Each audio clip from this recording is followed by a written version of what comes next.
What's up mga kasurang? Andito na naman po ang ating nyo sa bukid. Kasama ko po si husband at saka yung aking bunsong anak.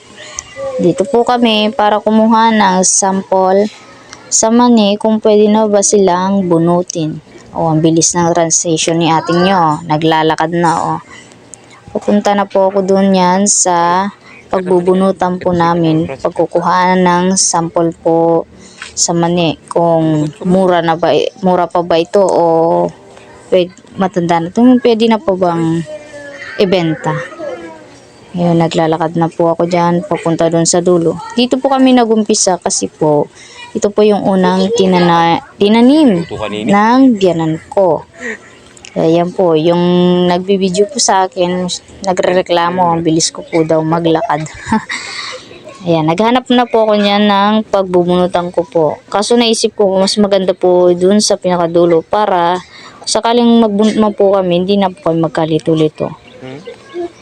Kaso, ang mali, ang binunot ni ateng nyo dyan ay wala pang laman. Ako, Diyos ko. Atas ka niyan sa biyanan mo. Tawang-tawa ka pa dyan.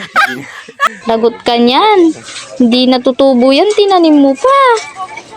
Naghanap na naman ako ng iba kong bubunutin. Ayun, may balak na sanang bunutin kaso sabi ni husband ko, wag muna daw yan. Medyo alanganin siya. Lumipat ako sa isa pang ano. Yan, bubunutin ko po yan. Sana po may laman na nga. Ayun, meron na nga po.